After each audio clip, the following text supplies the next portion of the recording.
Shut the lights down in the city, say the system's on the ropes, while the same hands that broke it hold your paycheck and your hopes. They'll sell your sweat for silver, call your sacrifice relief, but every drop of truth we bleed writes another line of belief. Freedom isn't free, it's carved in blood and fire and stone. It's the price of stand tall when they tell you to kneel and go home. They can lock up every promise, tax the air we breathe, but they'll never chain the hearts of those who still believe. 'Cause freedom isn't free.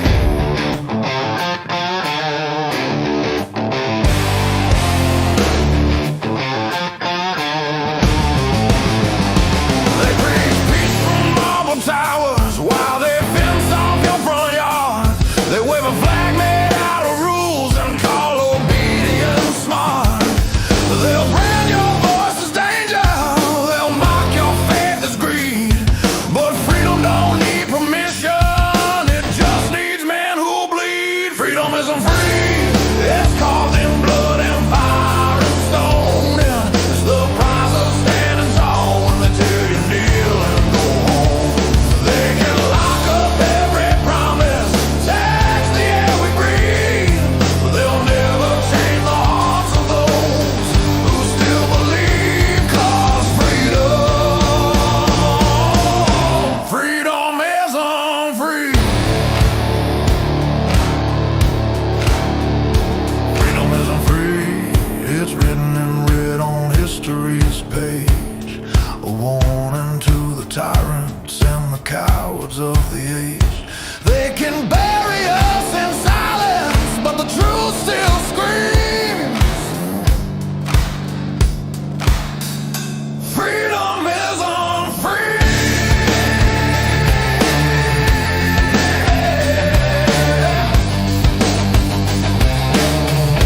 Freedom isn't free.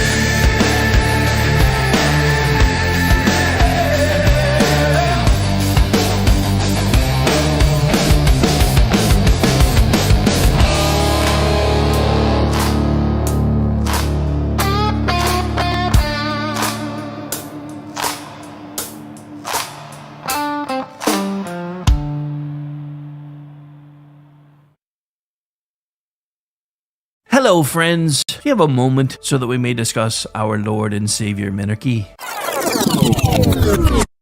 No, seriously, I'm just kidding. Hi, my name's Rick Robinson. I am the general manager of KLRNradio.com. We are probably the largest independent podcast network that you've never heard of. We have a little bit of everything, and by that, what I mean to tell you is we have news, pop culture, special events, conspiratainment, true crime, mental health shows, drama productions, and pretty much everything in between. So if you're looking for a new podcast home to grab a little bit of everything that you love all in one place, come check us out. You can find us on X under @KLRNradio. You can find us on our Rumble and our YouTube channels under the same names. You can also find us at KLRNradio.com and pretty much every podcast catcher known to man. So again, feel free to come check us out anytime you like at KLRNradio. Come gather round the footlights, lads, and hear the old boards groan. A tale of ink and iron will, of voices overblown. From mics and scripts to painted sails, we've traded shore for sea. The players will man the rigging soon. Aye, your hands!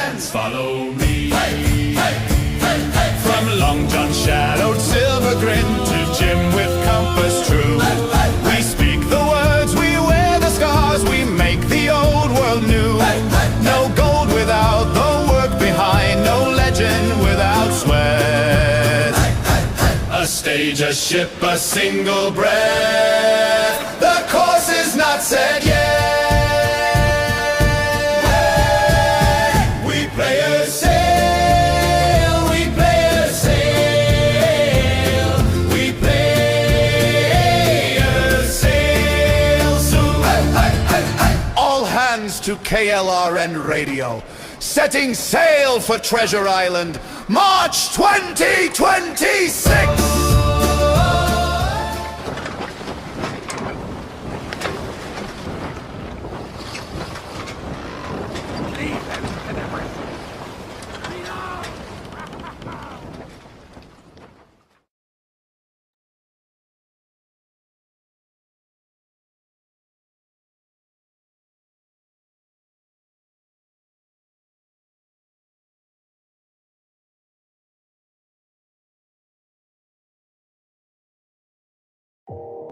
You are listening to KLRN Radio, where liberty and reason still reign.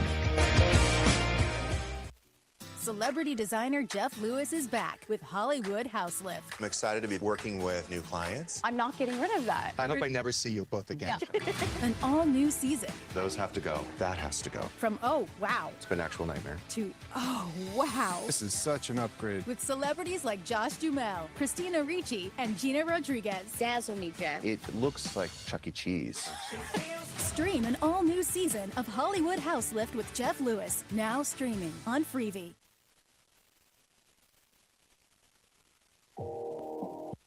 Hi, everyone. This is JJ, the co-founder of Good Pods. If you haven't heard of it yet, Good Pods is like Goodreads or Instagram, but for podcasts. It's new, it's social, it's different, and it's growing really fast. There are more than 2 million podcasts, and we know that it is impossible to figure out what to listen to. On Good Pods, you follow your friends and podcasters to see what they like. That is the #1 way to discover new shows and episodes. You can find Good Pods on the web or download the app. Happy listening. KLRN Radio has advertising rates available. We have rates to fit almost any budget. Contact us at advertising@klrnradio.com.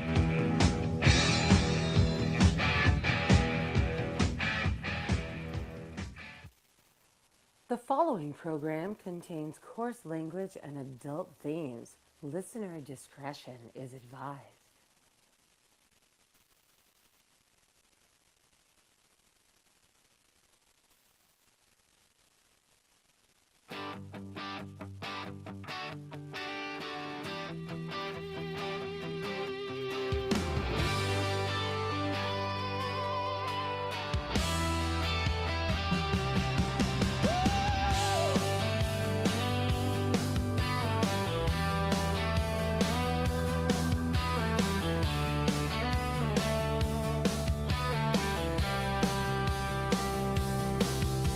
From red dirt roads to the Capitol steps, Rick's calling truth, no time for regrets. Fire in his voice, facts in his hand, talking sense to the heart of this land. Yes, the Rick Robinson Show, where the truth. Uh-oh, guess what day it is? Guess what day it is? Huh? Anybody? It is Wednesday, my dudes. He's got the crowd. Heartland Radio, raw and real. Tune in, speak up, and feel what we feel.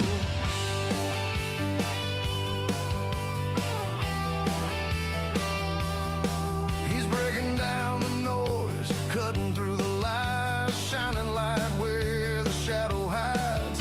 With guests in the mix and callers on cue, he's a voice for the many, not the few. Well, grab your coffee, raise that flag, stand your ground. And good Wednesday afternoon, ladies and gentlemen. Welcome into the Hump Day / Chat Lives Matter Day edition of the Rick Robinson Show. Want to give a quick shout out to Denny hanging out in the chat, and it looks like Jack's over in YouTube land. I know YouTube has a lot of libs, so you might not want to stay long. It's up to you. Up to you. Because anyway.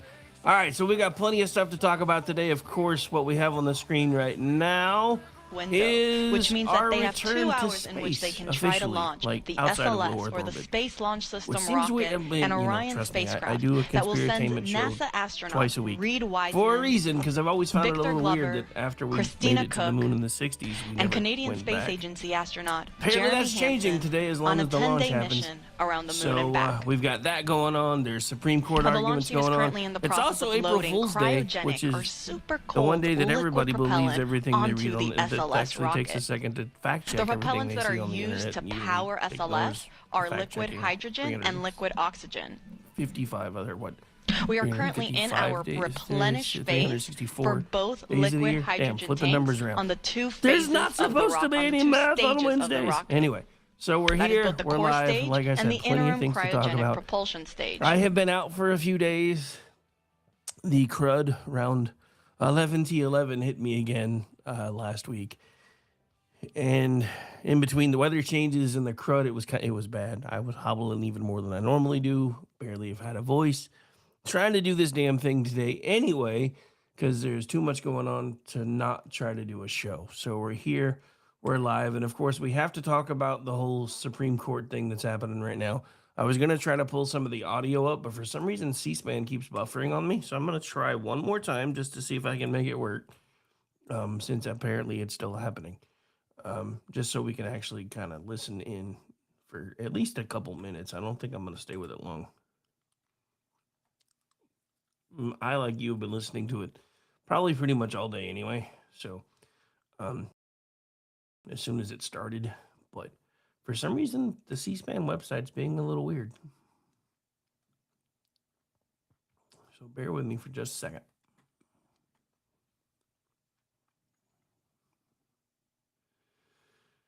And of course, it's not giving me the option to skip the ad. Go figure. All right, there we go. Okay, so let me bring up the sound first.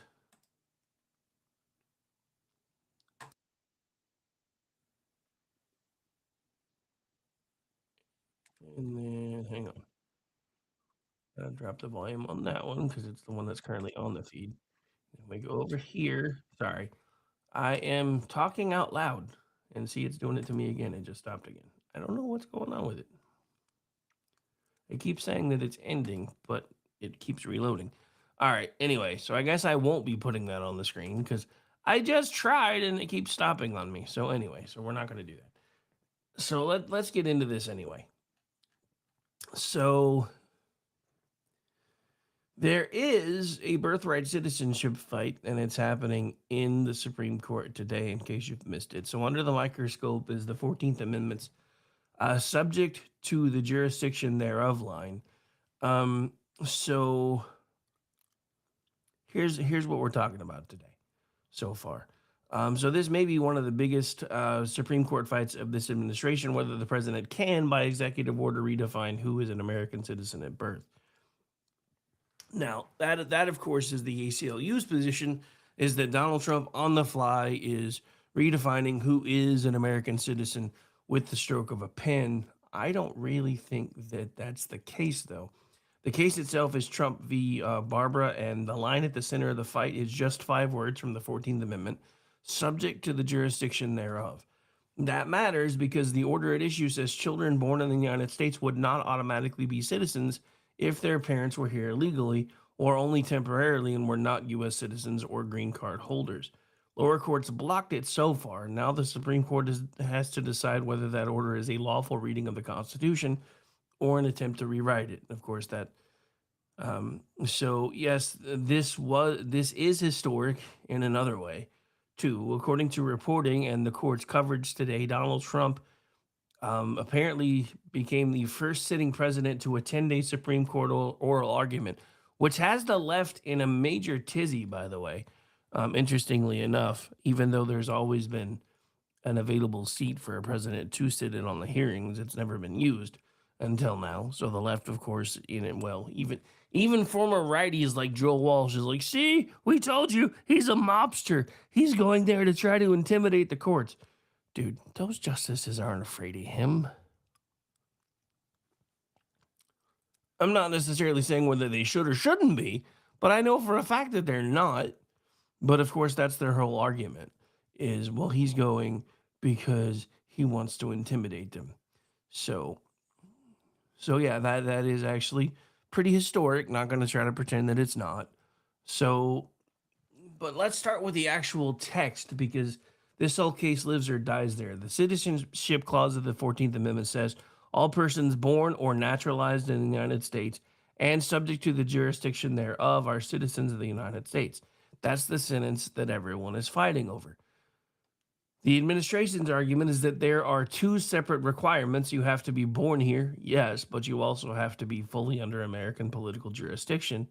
In the government's merits brief, it argues that children of people here unlawfully or here only temporarily are not subject to the jurisdiction of the United States in the constitutional sense the government says the framers intended. Now, I have to admit, I agree with that take, and I know I'm not the only one, but I also know that there are a lot of folks who disagree with me because I do firmly believe that under the jurisdiction thereof or subject to the jurisdiction thereof is a very key sentence, and people that are here illegally aren't under any form of jurisdiction other than administrative removal processes.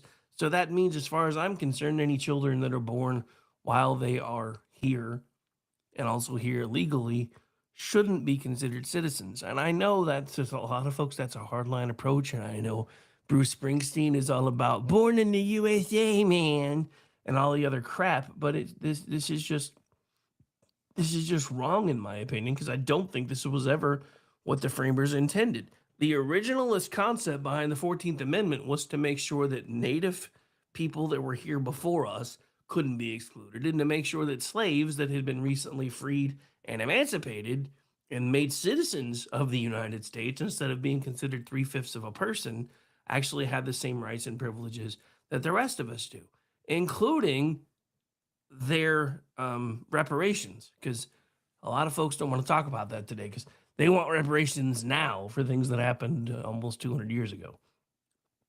But they were given reparations, 40 acres and a mule, which was no small amount back then, if I'm being honest with you. Now, the problem with this is it's not just going to be about immigration. It's going to be about executive power, and I think this might be where Trump gets in trouble. So the challengers say that this is a dramatic narrowing of a clause that has long been read broadly. Their side argues that if you were born on U.S. soil and not in one of the narrow traditional exceptions, diplomats, hostile occupiers, which, I'm sorry, wouldn't an illegal immigrant technically count as a hostile occupier? Historically, some tribal sovereignty questions, then you are a citizen, period. That broader understanding is the one federal courts have largely followed for more than a century. Doesn't mean it was right. Remember, Roe v. Wade was the law of the land for a long time, and even RBG said it was dumb law and probably wouldn't stand up to scrutiny, and here we are. So, but again, this isn't just about immigration. This is about executive power. And I think, like I said, I think this might be where Trump kind of gets in trouble. Because can a president on his own interpret a constitutional settlement this old and this foundational? Because if the answer is yes, then citizenship becomes less a constitutional birthright and more a policy switch future presidents can toggle depending on ideology. Now, that was a statement put in by my producer. It's not necessarily one that I agree with because I don't think it's something that can be turned on and off with a switch. I think part of what we're trying to do right now is finish closing the loop, because birthright citizenship was intended to be a closed loop that was very specific, and I think the broader interpretation has cheapened it. Now, I think one of the reasons, because everybody talks about the fact that up until now, Congress and the courts have been viewing this very broadly and not with as narrow as an approach as being taken by this administration. But there's also the birthright, the anchor baby boom, the anchor the anchor baby industrial complex. I don't really know what to call it, but there's an entire money-making industry besides getting people into this country so that they can pop a baby out on U.S. soil. So that, I think, may be where some of the pushback comes from. But so A federal judge in New Hampshire said this executive order likely violates the 14th Amendment. Another federal judge said it flouts the plain language. Okay, so even as somebody who understands legalese and all of that, the language in our amendments is not plain. If we really want to keep using things like plain language, maybe we should actually have a English translation, a new English translation of our Constitution. But if we did, the leftists would just want to change everything that it means anyway, so I guess it wouldn't matter. So according to the Ninth Circuit panel, they've called the administration's reading strained and novel. Those are not subtle judicial criticisms. That's actually... And the weird thing is the Ninth Circuit's been on Trump's side a lot lately, so them coming out and saying, yeah, this is kind of a novel approach. So then, of course, we have the First Circuit, in a unanimous opinion, said the question was not actually a hard one. That court wrote that it may explain why it had been more than a century since any branch of government made such a concerted effort to deny Americans their birthright. That tells you outside the modern mainstream, the lower courts viewed this move. The precedent everybody keeps coming back to, though, is this. The shadow hanging over today's argument is United States v. Wong Kim Ark from 1898. That is the case everybody cites because it is the Supreme Court's clearest statement on birthright citizenship. In that case, the court held that a child born in San Francisco to Chinese parents was, in fact, a U.S. citizen. The key language from Wong Kim Ark is worth reading because it shows why this case is so difficult for the administration. The court said the 14th Amendment excludes only narrow categories, principally children of diplomats and children of enemies in hostile occupation. So according to a summary put out by AP of the opinion, quotes Justice Horace Gray saying that the amendment affirms the ancient and fundamental rule of citizenship by birth, that is bedrock language. Now, the administration has been trying to distinguish Wong Kim Ark by emphasizing that Wong's parents were described as having a lawful permanent domicile and residence in the United States. The government's brief leans hard on that word domicile and argues that the precedent should not automatically extend to children of people here unlawfully or temporarily. And that is the crux of the argument that I've been making, is this. If we're talking about citizenship by blood or citizenship by soil, and I'm not using the Latin phrases today because I don't want anybody to feel like I'm talking down to them. But those are the two premises behind citizenship. It is birthright through soil and birthright through blood. So one of the keyest points that I've been making for the longest time is that subject to the jurisdiction thereof is very fine-pointed language. If the parents are here legally, meaning that they're on a green card, meaning that they've followed all the legal processes to at least become a participant in this country and haven't just broken the door down, then that changes. That means that those children should have birthright citizenship. But the people that are here legally, that technically don't have the legal right to set up a place to live here, shouldn't have options to access all of our services and everything else, those people, in my opinion, are not covered by the 14th Amendment because they are not subject to our jurisdiction. They are subject to the jurisdiction that they came from because they didn't follow the process to get in here, which means the only thing that they have the right to do is file an administrative appeal and say, this is why I came into the country. Can I stay or do I have to go? But that's why this is also nuanced and so weird and so heavy, and it's kind of why I wanted to get most of it out of the way in the early part of the show, because there's a lot of nerd speak happening in here. Just saying. But this is the administration's best lane to stay in. Not saying that Wong Kim Ark means nothing, but saying it doesn't go as far as the other side claims. The challengers, meanwhile, say that it is slicing the president too thin and ignoring the sweep of both the constitutional text and the historical understanding that followed it. So, based on what we're seeing right now, the justices so far, including some conservatives, have been pressing the administration pretty hard. Chief Justice John Roberts reportedly told Solicitor General John D. Sauer that the government's theory seemed quirky. According to Reuters, they've also reported that Roberts said, "I'm not quite sure how you can get to that big group from such a tiny and sort of idiosyncratic example."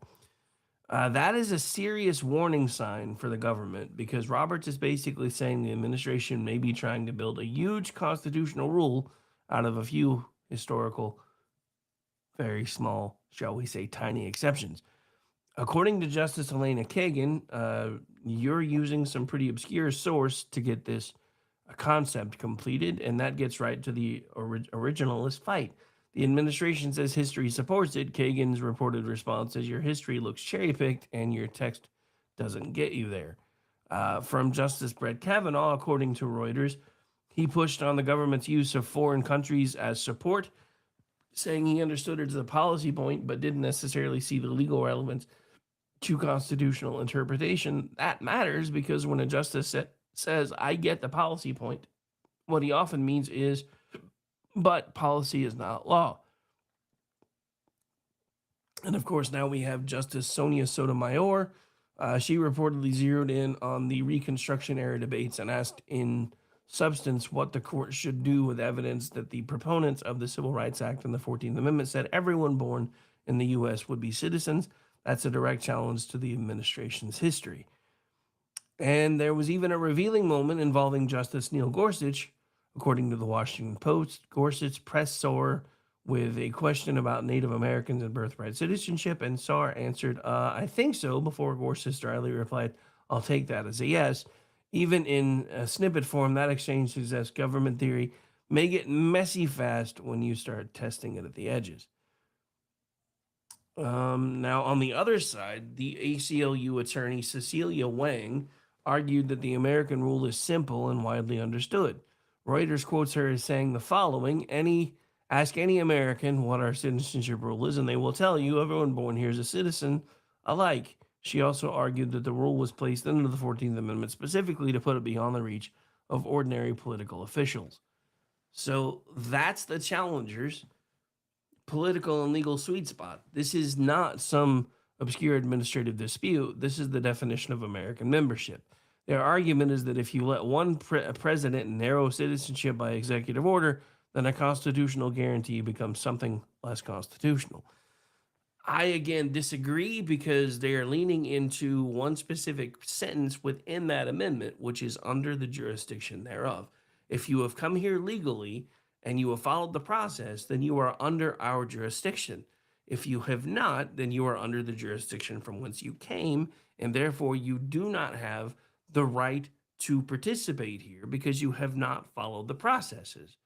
That, in my opinion, voids out the citizenship for any children that were born here, but that were fathered by you or mothered by you because you did not follow the process to come here legally. So I get both sides. I really do. And I think this is going to be very messy before we get an answer. They technically could have an answer later this afternoon. I don't really see that happening, though.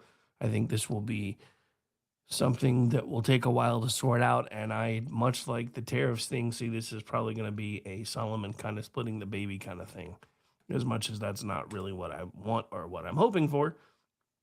But, hey, I have a Skylar sighting in my chat. I just noticed. I was reading from notes. All right, so we're going to take a quick break because I need to get a sip of water and throw another cough drop in here.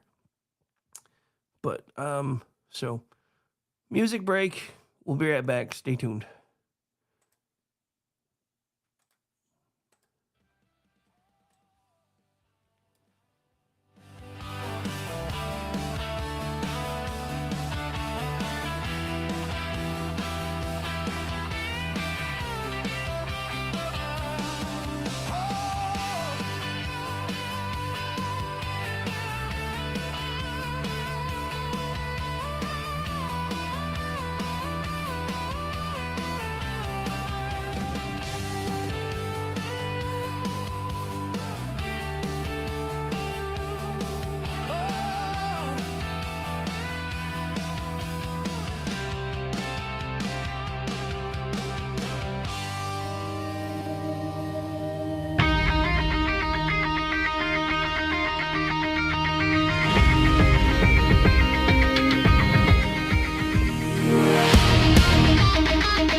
When the call comes in, somebody answers.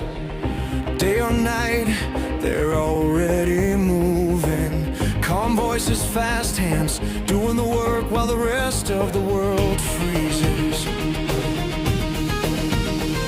From a headset to a truck, from a badge to a door, they don't stop to count the cost.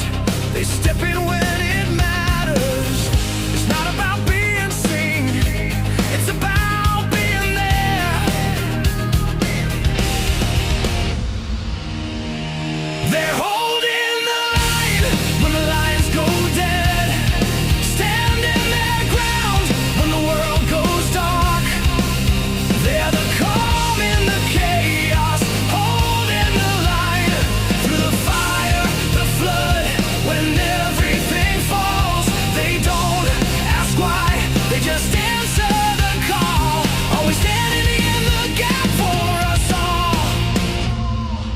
Before the sirens fade, before the scene is clear, someone's already making sense of the moment.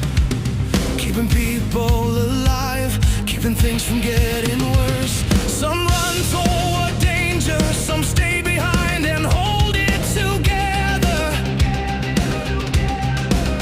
Different roles, same weight, same promise to show up.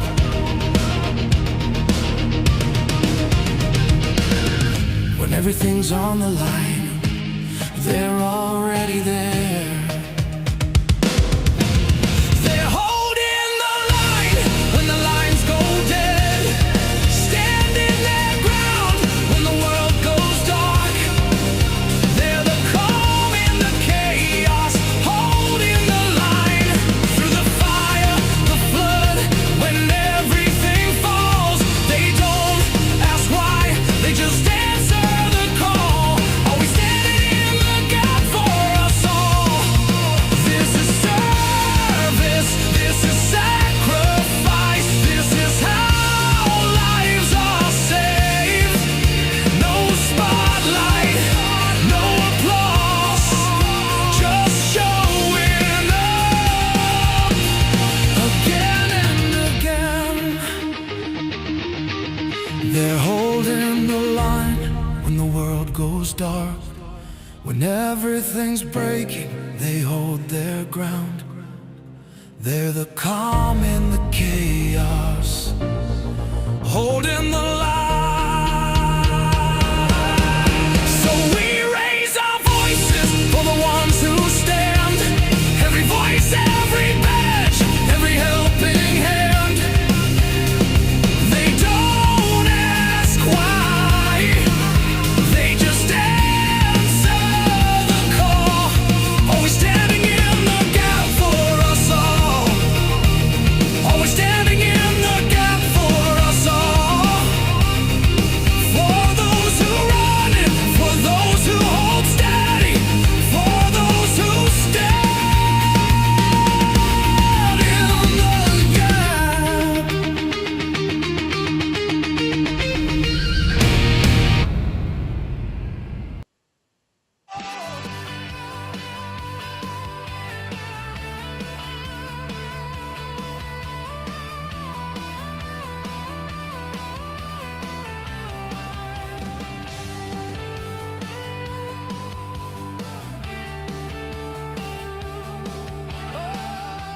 And welcome back into the Wednesday edition, otherwise known as Chat Lives Matter Day edition, otherwise known as Hump Day edition of the Rick Robinson Show.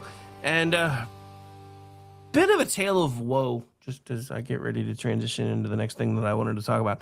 So I had a first world problem happen to me today. So I realized last night I was out of coffee. I hadn't been feeling good for the last couple of days, so I hadn't really made coffee because I'm like, I don't really need it. I'm not really doing anything. I'm just being a bum. So I realized last night when I was like, okay, I got to start getting around and get ready for work. So I went to go clean out my coffee pot and get everything ready for in the morning so that, I could have coffee when I got up. And I realized I didn't have coffee. So I'm like, okay, no big deal. I'm going to have to do a Walmart order anyway. So I do a Walmart order, get it set, have it come in, bright and early so I can make sure that I've got time to make my coffee and get sipping on it before I got to start doing things like this. And then in true first world fashion, I got everything from Walmart except my coffee.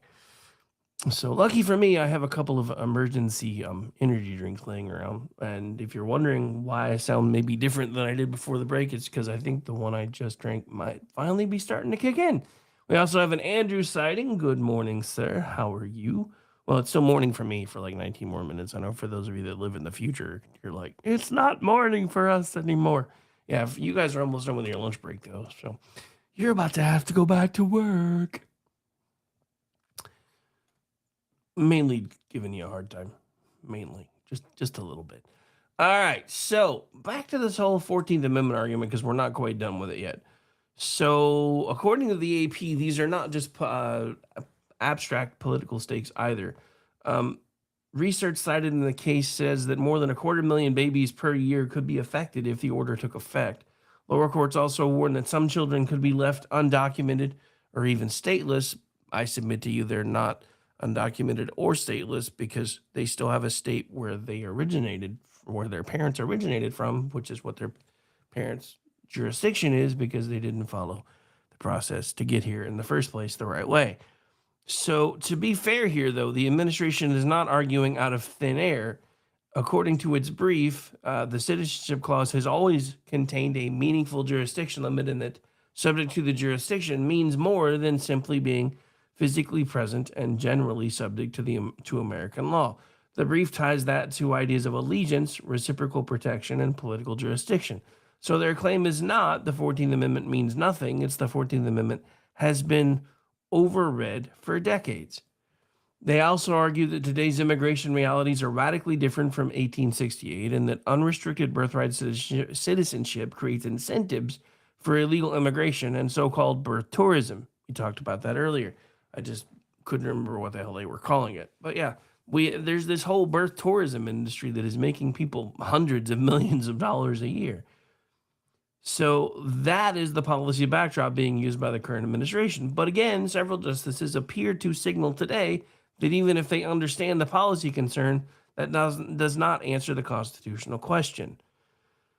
So my takeaway for today is this. If you're the administration, you've probably needed a clean, forceful textual lane and a clearly receptive conservative majority based on the verified reporting that we've seen so far. That is not what seems to be happening here.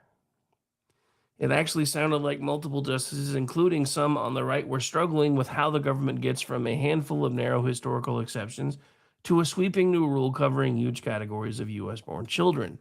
However, again, that is the synopsis of everything we've been able to see today so far, but I disagree with that synopsis because, again, subject to the jurisdiction thereof is a very important thing. If you are not here legally, then that brings into question your allegiances. That brings into question all kinds of things that in today's climate, we really need to start being able to address. So I look forward to the court's decision. I don't know how this is going to go, but this is the fight.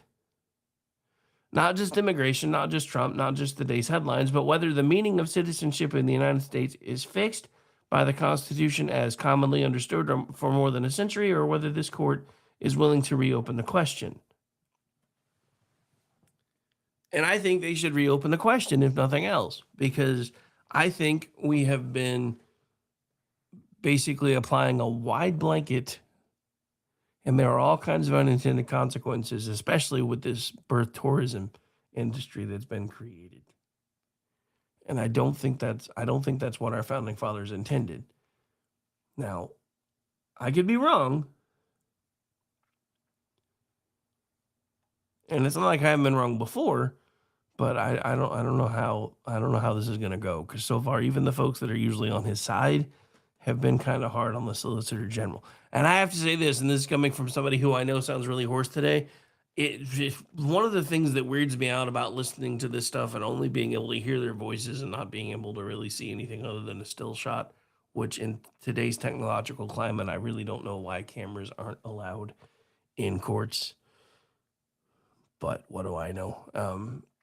It reminded me that how much the Solicitor General for the United States today reminded me of a member of the race from V, the original miniseries, just because of how weird his voices sounded. His voice is sounding today. All right, so before we get out of here for hour one, we got to talk about this. Maybe.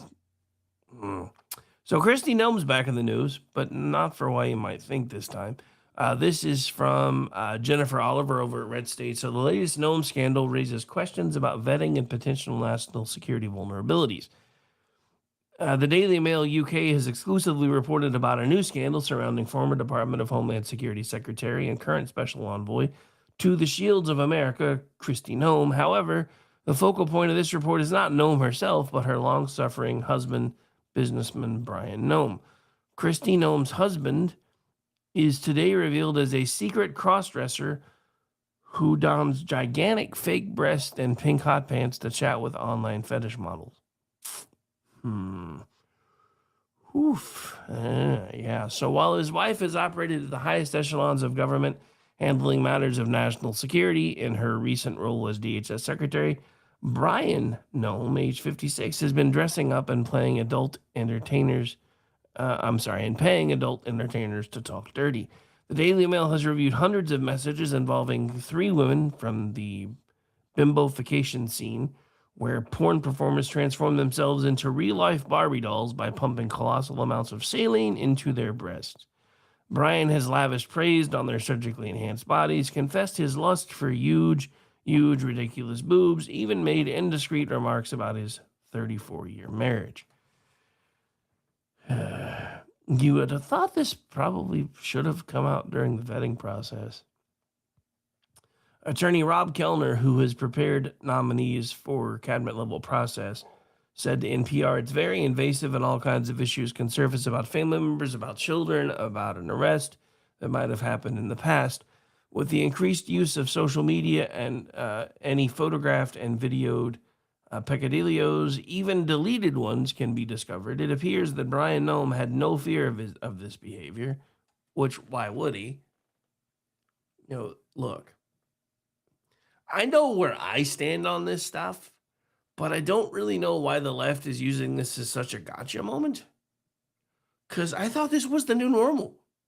This is what you guys want, right? You want people cross-dressing, and you want people claiming that they're not what they were born as. I thought this was the new normal. I mean, to me, I will tell you that it's deviant behavior, something that should have come out during the vetting process. But, again, in my opinion, the left has absolutely nothing to stand on here, but they're making a big deal about it. So a PayPal account belonging to probably the moniker Jason Jackson sent the women regular deposits, typically between $500 and $1,000.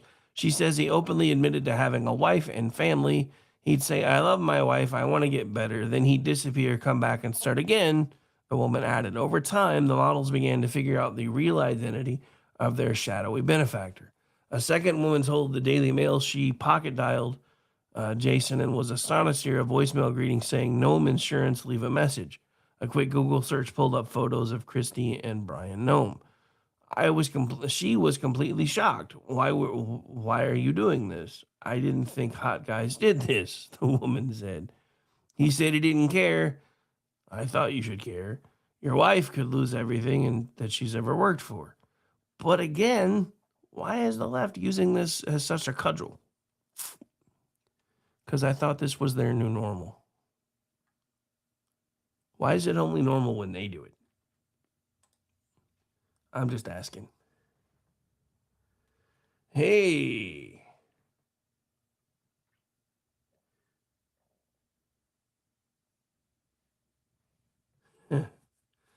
Yeah, I agree, Stephen. That is kind of a scary thing. So I'm going to put this on the screen, and then we'll discuss it for a minute before we take the top of the hour break. Because I do want to get into the Artemis and other stuff happening today. Because we're finally going back to the moon, bitches. So the Supreme Court can't read the Constitution. The Constitution is clear. The attorneys are not even arguing it. I mean, I think the Solicitor General's trying to. I don't know. Again, so I know I've been talking about this a lot lately, but everybody's so mad about the dumbing down of Star Trek, especially for the longtime fans like me. I think it's being dumped down for a reason, though. We're slowly becoming the Packlids, y'all. I don't think anybody from our side wants to admit it, but we're slowly becoming the Packlids. Just look at the story I just spent 5 minutes on. The husband of the former Homeland Security Secretary is a cross-dresser sending people $1,000 at a time to talk dirty to him on video calls. Why the left is able to make a big deal about this, I'm not really sure. Why the right's not making a bigger deal about it, not really sure. But here we are. Fun times, fun times. All right, so let's see what other quick trouble we can get into real quick before we take the top of the hour break. Looks like Rubio's back in the news. I don't know if it looks like it's a clip, though, so I guess instead of talking about it, let's do that. So hang on. That way you guys don't have to listen to me talk about it. You can listen to him.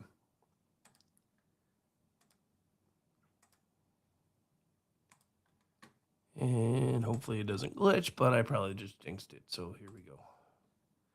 Helps if I hit the right button. Hormuz, those are international waters, right? So anything Iran does to impede commercial traffic is illegal. For all these countries that love to talk about international law, it is a violation of international maritime law to impede the free flow of travel in international waters. Okay, so that's number one. Number two, it's illegal to bomb and hit and attack commercial shipping and sink them. I mean, that's what the Nazis did during World War II in the Atlantic. And that's what they're doing now to ships that from countries they don't like, that are flagged by countries they don't like. These are terroristic acts that they're undertaking. And so the United States gets very little energy through the Straits of Hormuz. Our allies ship out a lot of oil through there, meaning our Gulf allies. And certainly countries in Asia and Europe depend on it. We depend very little on the Straits. So this, if in fact Iran decides to set up a toll, if in fact Iran decides that they're going to illegally control the Straits of Hormuz or decide they're going to try to do that, look, I imagine that'll be the president's call whether he wants to help. But this is a problem for the world. It's countries around the world should be stepping up and dealing with that and saying that's intolerable. And that's what we've encouraged them to do. All right, so we haven't talked about the Strait of Hormuz much lately. I think that might be kind of the end game of the administration. Not only hoping to eventually get the Iranian people to rise up and take their government back, but to make sure that we permanently and forever secure the strait. Because he's right, we don't use it much. But countries like Australia have already started to put out calls for their citizens to ration energy because, oil's becoming a premium again. So I think that maybe one of the end games here is to make sure that we permanently open the Strait of Hormuz and keep it that way. I will say this as well, and this is going to be a very unpopular opinion, which is why I'm going to say this and then go to break and, drop it like a grenade and come back. At this point, Operation Epic Fury without regime change is kind of pointless. And I'm going to tell you why I think that, and then we're going to take the break. And it's this. Again, whether you like it or not, you have to go way back to find it. But this actually started with us. This was our fault. We were coming out of World War II. We had just dealt with a huge socialist power going completely insane. We watched Iran go from democracy to basically starting to broach socialism. And then we decided we needed to do something to change that. And everything that happened after that happened because of those steps that we took to remove their duly elected prime minister. So the other side of this equation, though, is this. It may have been something that we set in motion, but the new government of Iran has been at war with us since 1979, whether we wanted to admit it or not. So it is time to fix our mess. And that's why I push back on everybody on the left and even on my side who said he promised us he wasn't going to embroil us into any new wars. Again, this isn't a new war. And in reality, it's a mess that we created way back in the 50s. And it is about time that we did something about it because it's our mess. Now, as far as I'm concerned, once we get all this squared away and we get everything sorted, we should really start looking at something akin to what the Federation has as far as the Prime Directive. If they are not on our level, we need to stop meddling in their lives. Period. Unless or until they make a point to start meddling in ours. I know, that's a very simplistic view, and it's impossible to do, but in a perfect world, it would be how we would deal with things after we clean up our own. But sadly, we do not live in a perfect world.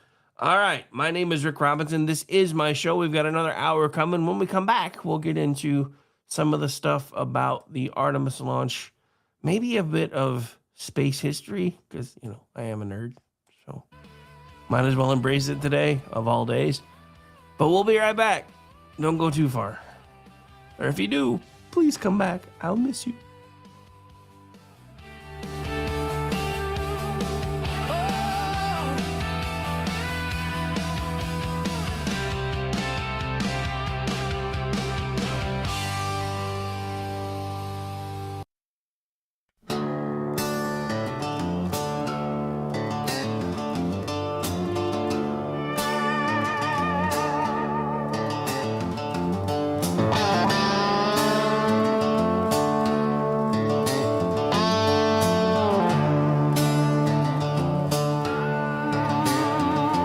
Shut the lights down in the city, say the system's on the ropes, while the same hands that broke it hold your paycheck and your hopes.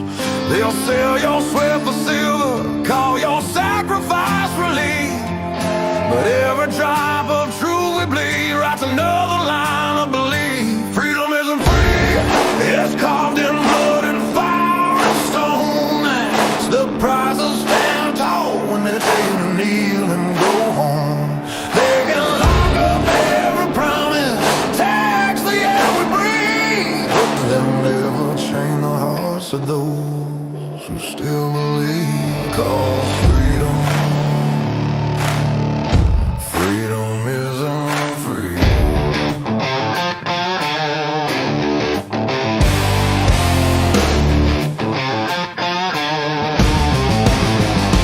They preach peace from marble towers while they fence off your front yard. They wave a flag made out of rules and call obedience smart. They'll brand your voice as danger, they'll mock your faith as greed. But freedom don't need permission, it just needs men who'll bleed. Freedom isn't free, it's carved in blood and fire and stone. It's the price of standing tall when they tell you kneel and go home. They can lock up every promise, tax the air we breathe, but they'll never change the hearts of those who still believe. 'Cause freedom isn't free. Freedom isn't free, it's written in red on history's page, a warning to the tyrants and the cowards of the age. They can bury us in silence, but the truth still screams. Freedom isn't free.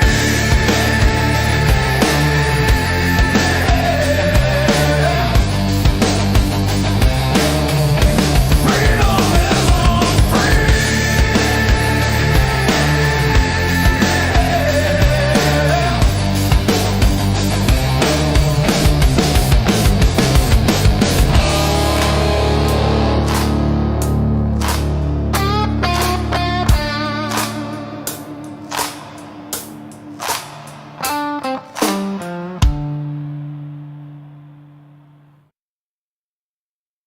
Hello, friends. Do you have a moment so that we may discuss our Lord and Savior Minarchy?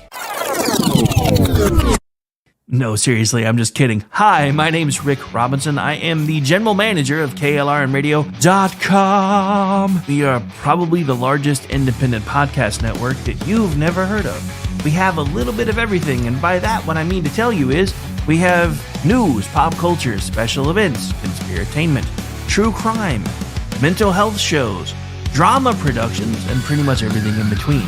So if you're looking for a new podcast home to grab a little bit of everything that you love all in one place, come check us out. You can find us on X under @KLRN Radio. You can find us on our Rumble and our YouTube channels under the same names. You can also find us at klrnradio.com and pretty much every podcast catcher known to man. So again, feel free to come check us out anytime you like at KLRN Radio. Come gather round the footlights, lads, and hear the old boards groan. A tale of ink and iron will, of voices overblown. From mics and scripts to painted sails, we've traded shore for sea. The players will man the rigging soon. Aye, all hands, follow me. From Long John shadowed silver grin to Jim with compass true. We speak the words, we wear the scars, we make the old world new. No gold without the work behind, no legend without sweat. A stage, a ship, a single breath. The course is not set yet. We players sail, we players sail, we players sail soon. All hands to KLRN Radio, setting sail for Treasure Island, March 2026.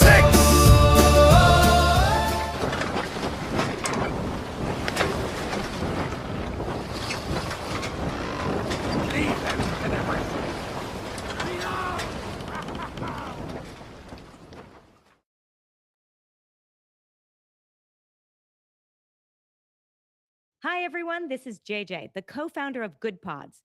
If you haven't heard of it yet, Good Pods is like Goodreads or Instagram, but for podcasts. It's new, it's social, it's different, and it's growing really fast. There are more than 2 million podcasts, and we know that it is impossible to figure out what to listen to. On Good Pods, you follow your friends and podcasters to see what they like. That is the #1 way to discover new shows and episodes. You can find Good Pods on the web or download the app. Happy listening. KLRN Radio has advertising rates available. We have rates to fit almost any budget. Contact us at advertising@klrnradio.com.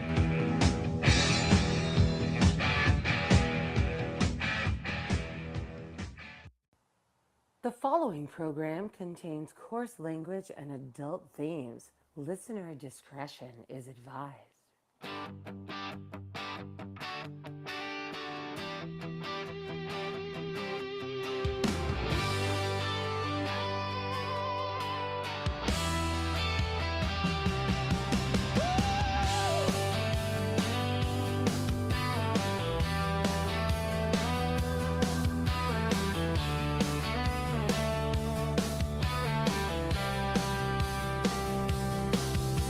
From red dirt roads to the Capitol steps, Rick's calling truth, no time for regrets. Fire in his voice, facts in his hand, talking sense to the heart of this land. It's the Rick Robinson Show, where the truth rides high. No spin, no script, just an eagle in the sky. From D.C. to Tulsa, he's calling it out. Mic in his hand, yeah, he's got the clout. Uh-oh, guess what day it is? Guess what day it is? Huh? Anybody? It is Wednesday, my dudes. Otherwise known as Chat Lives Matter Day, right here live on KLRN Radio. Also Hump Day, and more vanilla-y Wednesday. Anyway, let's kick it off, shall we? We're going to get back into the Supreme Court stuff because thanks to Steven, I have a hell of a clip. Thank you for that, sir. And then we'll get into Artemis 2. Rick's got the pulse of liberty. It's a Rick Robinson Show, bold, unafraid. Truth bombs dropping. All right. Welcome back into the program. Again, it is Wednesday. We are in hour 2, wherever you're watching us from, whether it be Facebook, YouTube, Rumble, all that jazz, including X. Make sure you're liking, subscribing, sharing, whatever options you have available there. Please and thank you, because it helps us beat the dreaded algorithms.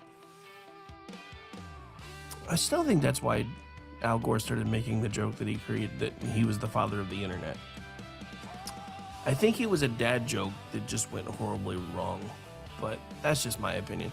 All right, so let's get into this before we change tactics, or change tacks, because this is probably one of the best arguments of the entire thing. So, well, starting with that theory, you obviously put a lot of weight on subject to. Let me fix it.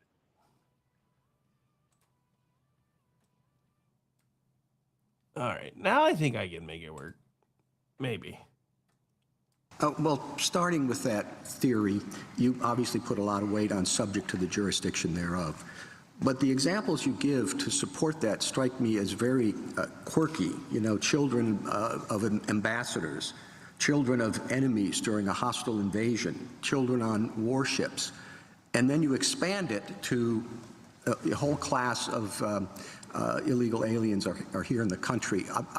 I'm not quite sure how you can get to that big group from such tiny and sort of idiosyncratic examples. There are those sort of narrow exceptions for ambassador foreign public ships. Tribal Indians is an enormous one that they were very focused on in the debates as well. But what I do is I invite the court to look at the intervening step, which is the enactment of the Civil Rights Act of 1866. And there they didn't say subject to the jurisdiction thereof. There it says not subject to any foreign power. Now, if you go back to Blackstone and Calvin's case, they say it does not matter if you are subject to any foreign power. If you are born in the king's domains, you have this indefeasible duty of allegiance to the king at any time. So there's a clear repudiation in the Civil Rights Act. The Civil Rights Act is this breakwater which makes it very, very clear that they are not thinking about allegiance in the terms of like the British common law. They've adopted the Republican conception of allegiance. So it's from not subject to any foreign power, and then the debates just a couple months later make it very clear that they're recodifying this same conception. They were dissatisfied with the potential ambiguity in the phrase Indians not taxed, and they adopted subject to the jurisdiction thereof. And one of the strongest statements of this is Senator Trumbull's statement that I quoted at the beginning, where he says, he's asked, what does that mean, subject to the jurisdiction thereof? And he says, it means not owing allegiance to anybody else. That is what it means. And this court picked up on that in Elk against Wilkins when it says, it uses, completely subject to the political jurisdiction, not mere regulatory jurisdiction. What do you? All right, so I'm going to break this down in as plain of English as I can put it. One of the reasons this becomes an important thing, and this is putting this into today's modern context, just to make it as easy as possible. Let me put this another way for you. So how the Constitution and the 14th Amendment are currently interpreted is this. Someone who is from China can come here, have their baby here, get citizenship here, go home, still have citizenship in China, be raised entirely under the CCP regime, educated there, indoctrinated there, and then eventually come back here and be eligible to run for the president of the United States. If you guys think that was what this amendment was about, or what they intended, then I have a nice bridge I would like to sell you. A couple. And I've got some beachfront property in Arizona, too, while we're at it. Because that makes no sense to me. This is part of what it talks about when they start talking about people that are under certain allegiances, people that are actively our enemies. China may not actively be our enemy, but we've been in a Cold War with China now and an espionage war with China now for decades. And I think that needs to be taken into account. And I think the easiest way to close that door is to simply say, if you haven't come here legally and don't intend to set up as a permanent resident of some sort legally, then your children don't get citizenship here. Because, I mean, if you think about it from that perspective, we dropped a number earlier. I'm going to hang on. I know I have it in my notes. Hang on. So,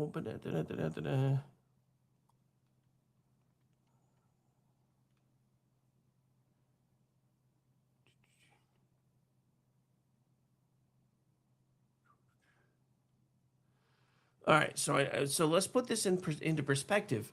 Remember, we're talking about more than 250,000 babies per year. how many of those are getting citizenship from countries that actively hate us? And let me clue you in on something. Every country actually hates us. They don't like us. They never have. We have been a means to an end for them because we decided, because we have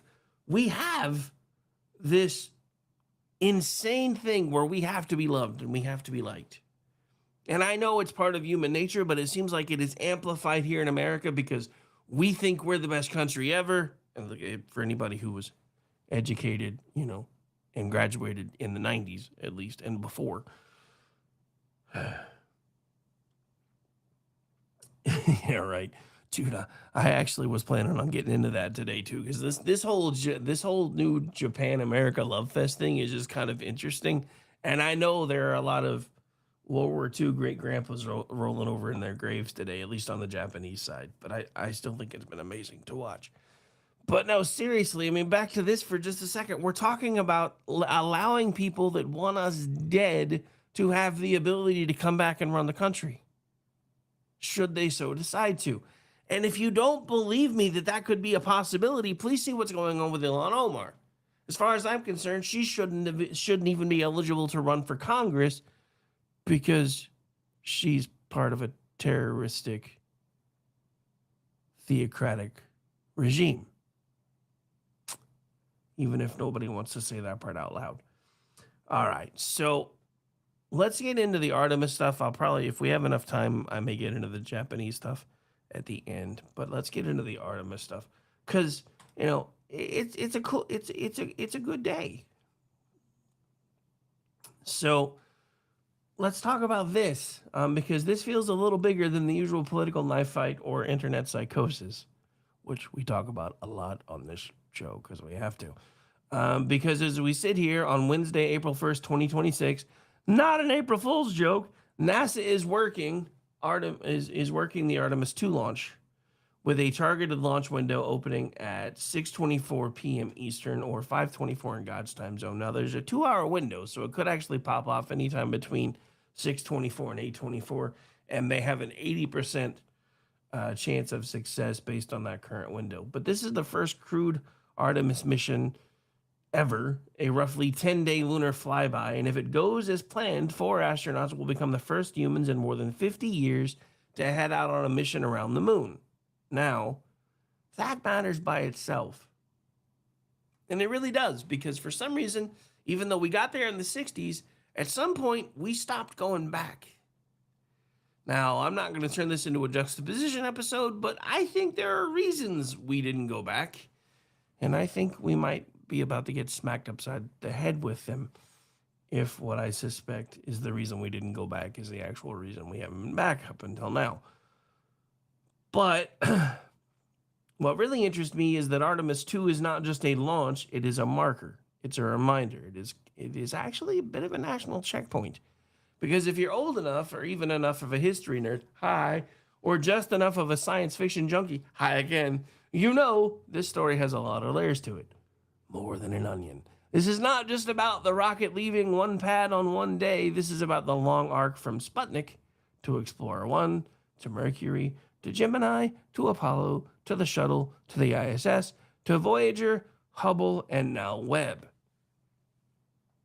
And potentially now we're going to go back to the moon. Maybe to a place that America once reached in a blaze of Cold War urgency and then for a whole bunch of reasons stepped away from it. One of those reasons hasn't really been discussed very openly, but you can find it on our Juxtaposition archives if you really want to.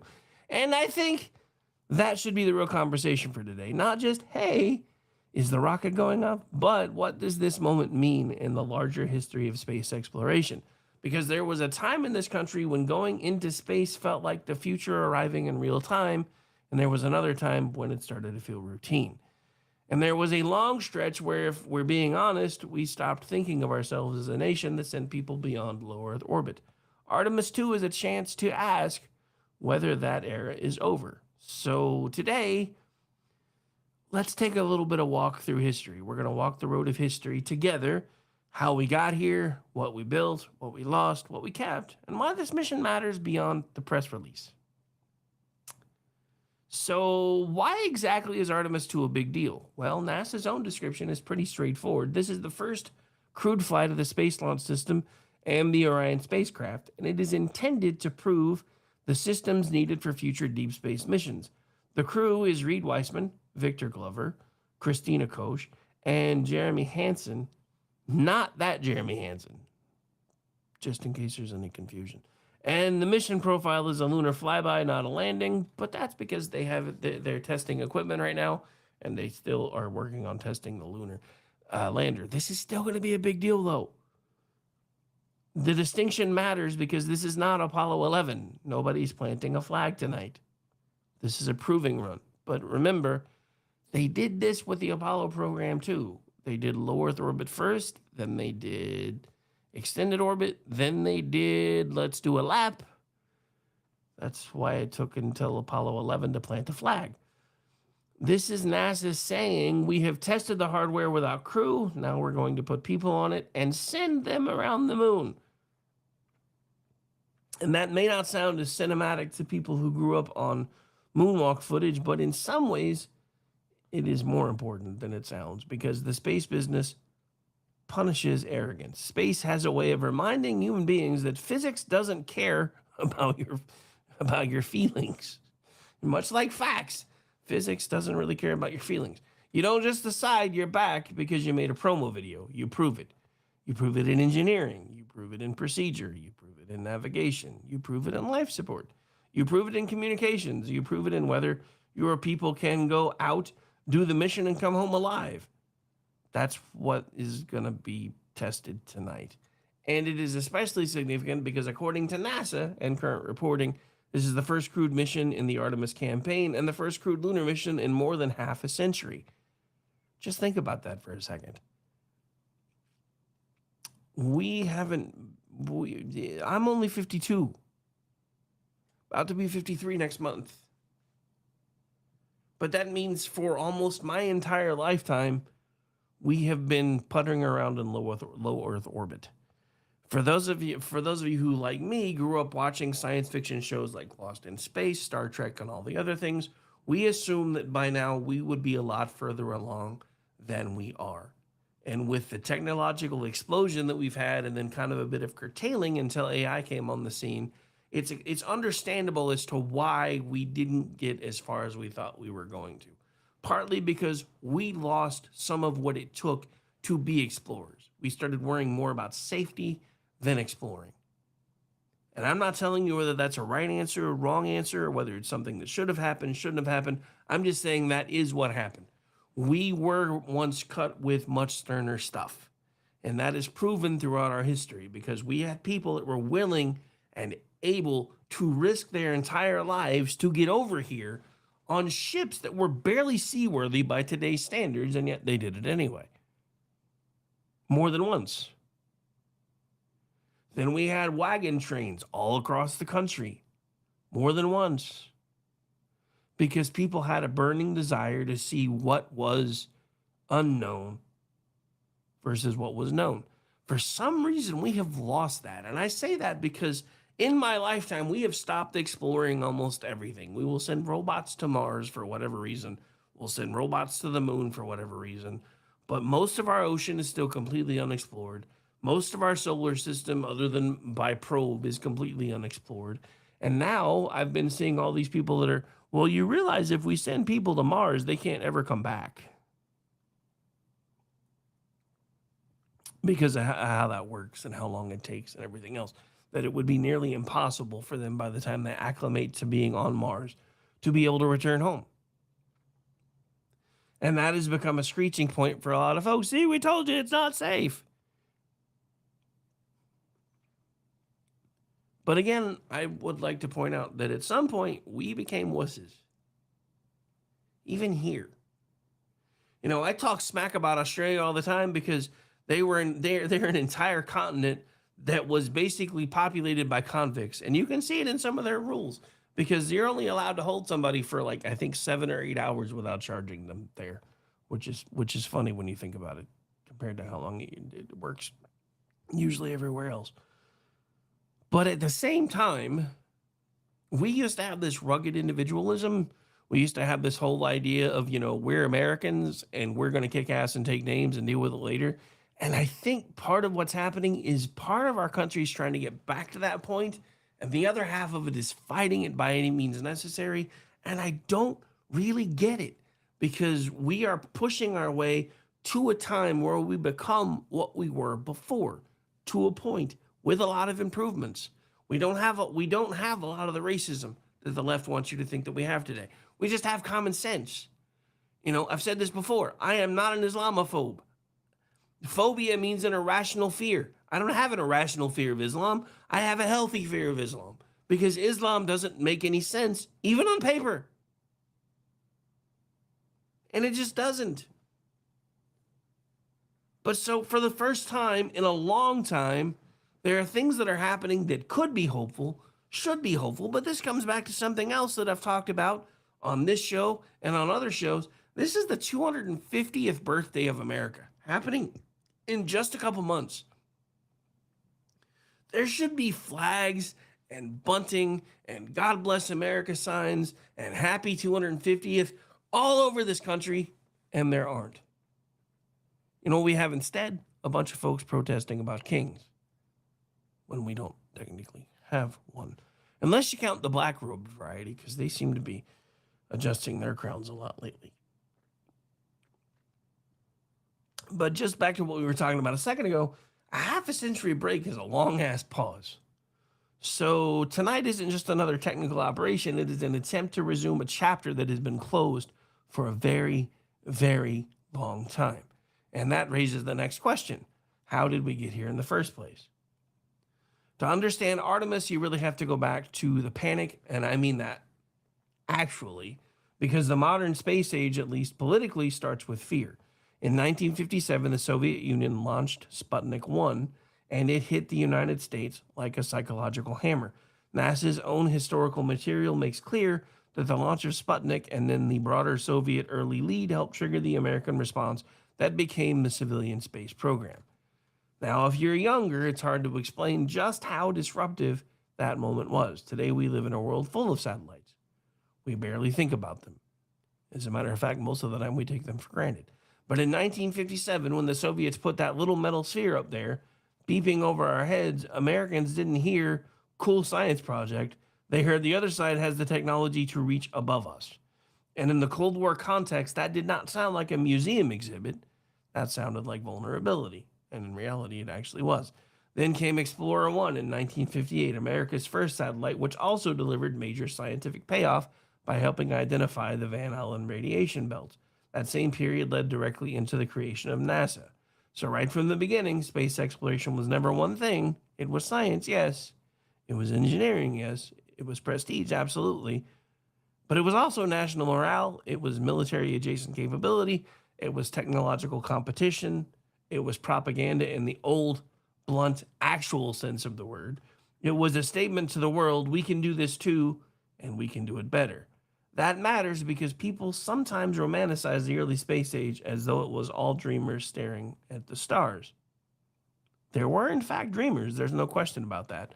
But there were also strategists, almost said strategists, hawks, bureaucrats, and politicians who understood that space was part of the contest for global leadership. That's not cynical. It's not jaded. That's just the true point. In fact, one of the reasons the early years were so productive is that the country had aligned incentives. The scientists wanted discovery. The engineers wanted the challenge. The military wanted capability that would come only from that type of research. The politicians wanted wins. The public wanted wonder. And this is a powerful combination. And once the machinery started moving, NASA had to answer the next giant question. Can a human being survive out there at all? So this takes us to Mercury. And the predominant question regarding Project Mercury was, can man even go? Project Mercury now looks tiny in hindsight. The capsules look small, the missions were brief, and compared to what came later, it all feels almost primitive. But primitive doesn't mean unimportant. NASA says Mercury flew 6 crewed missions from 1961 to 1963. And the objective was simple, but absolutely essential: put a human in space, see if he can function, and bring him home. That was the first hurdle. Before you can talk about lunar trajectories and docking procedures and deep space habitation, you have to answer the most basic question imaginable. Does the human body even tolerate this? Can a pilot operate in weightlessness? Can he think clearly? Can he handle re-entry? Can the capsule protect him? Can we track him? Can we retrieve him? Mercury was about that first layer of trust. It was America feeling its way into the void. And there's something that I love personally about Mercury because it still had that feeling of national improvisation. Not sloppy improvisation, not unsafe improvisation, but frontier improvisation. A sense that the country was building the future while simultaneously discovering what that future required. And this is actually outlined in a lot of different documentaries that you'll see, from changes that were made on the fly to the plans for the various rockets from Mercury to Apollo and everywhere else in between. And some of those changes happened so on the fly that there weren't even documentation supporting those changes and why they were done, which is where that whole improvisation thing comes from. So this was also about psychology, though. The Soviets had their own achievements. The race was on. Every launch meant something culturally and politically, not just scientifically. So Mercury wasn't just a lab program. It was a declaration that Americans were not going to sit on the sidelines of the space age. But Mercury alone was not enough to get to the moon. Not even close. If Mercury answered to, can a person go up there, then Gemini had to answer the much harder question. Can we learn the skills needed to go somewhere besides Earth orbit? Which leads us into the Gemini program. And this is where the story gets really interesting because Gemini doesn't get nearly enough love from the average person. Apollo gets all the glory. We're going to get into that more on the other side of the break, though, because we do need to take one.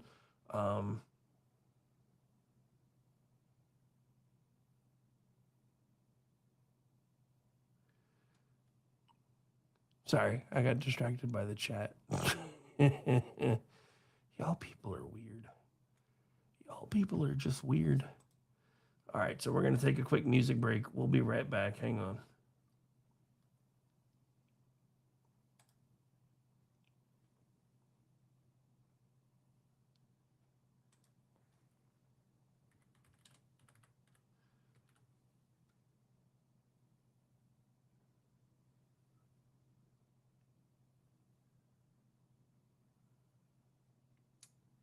They say only real if somebody remembers.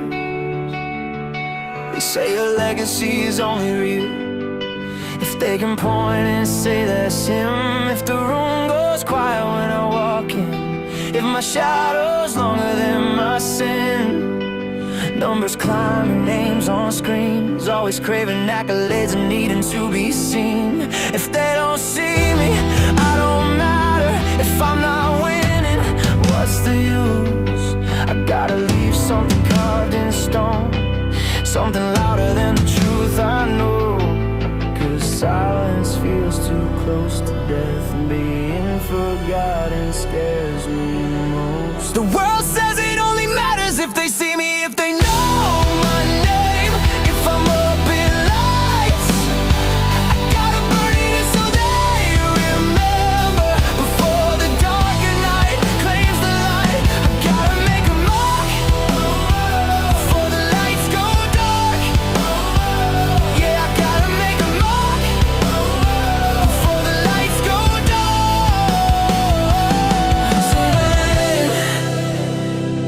Say my name, don't let me fade away. I watch the faithful go unnoticed, hands so dirty from the work they never chase. Recognition, always walking in faith. Every prayer said in the shadows, every choice nobody praised. They weren't building monuments to fame, just kneeling to pray. Even when it was tough to stay, I felt the weight of what I wanted and the cost of what it took. I was chasing something empty while the answer overlooked. The world says it only matters if they see me, if they know my name. If I'm up in lights, gotta burn it in so they remember. Before the darker night claims the light, I gotta make a mark before the lights go dark.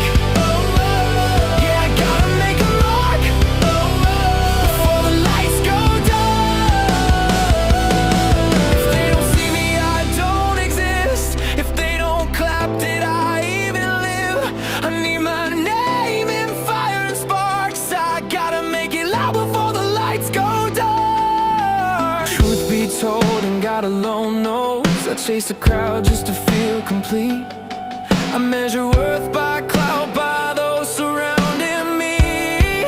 But there's only one name that matters, and I laid mine down to claim it. All these years I tried to leave a legacy when I was called to carry his name. The only thing worth leaving behind is a life that pointed back to him. Not my glory, not my fire, just faith that held when the whole world dimmed. It shouldn't matter if they knew my name. My life should be the proof of his glory. What matters is what they saw in me when the world was watching. Now I live my life. It never mattered if they saw me or if they ever knew my name. If they saw Jesus in my walk each day, then I ran my race the right way. Let the lights fade, let the noise fall. Heaven knows the choice I made. I don't need my name in the spotlight if they saw Jesus in my walk each day.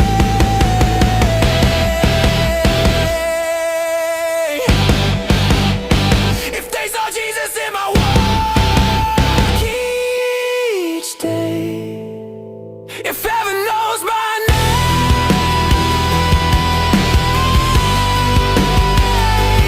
that's enough of name. That's enough of me.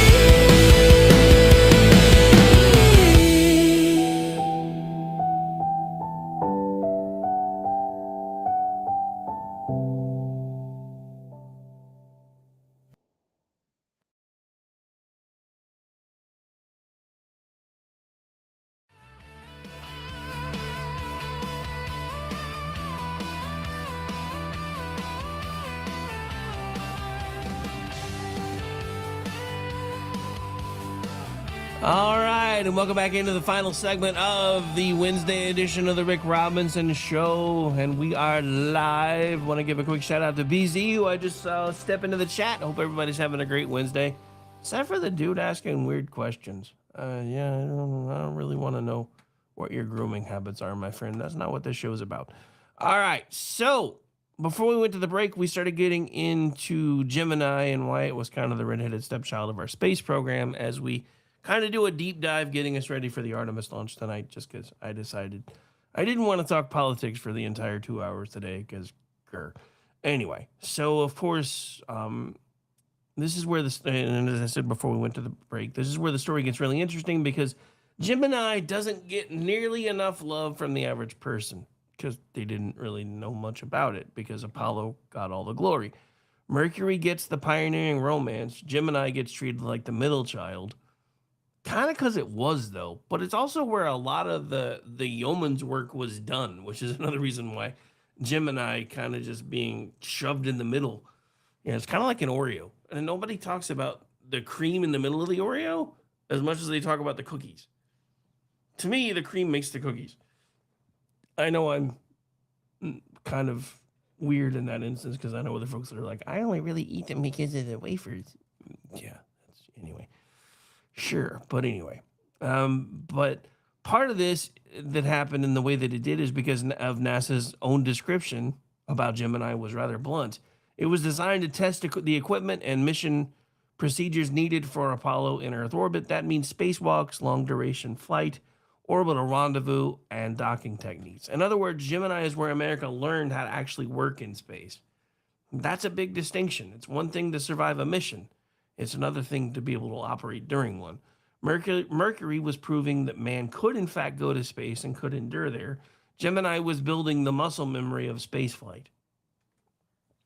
How do you maneuver? How do you line up with another object moving at enormous speed?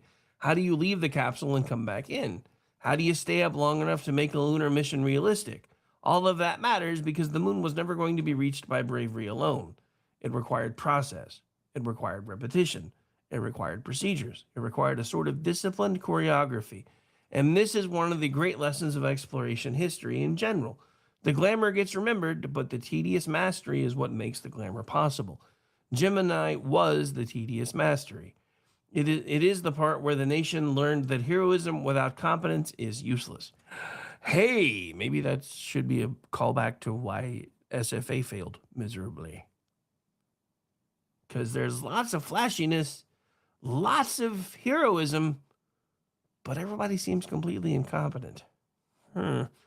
Maybe that should be a lesson Trek writers take into the future. And once Mercury and Gemini had done their jobs, the country was ready for the giant leap people still talk about all these decades later, otherwise known as the Apollo missions. So this was the high water mark of our space program. Apollo remains one of the most audacious things the United States has ever done, period, full stop. NASA says Apollo 11 was the mission intended to fulfill President Kennedy's 1961 national goal of landing a man on the moon and returning him safely to Earth. Apollo 11 launched on July 16, 1969, landed on the moon on July 20th, and returned to Earth on July 24th.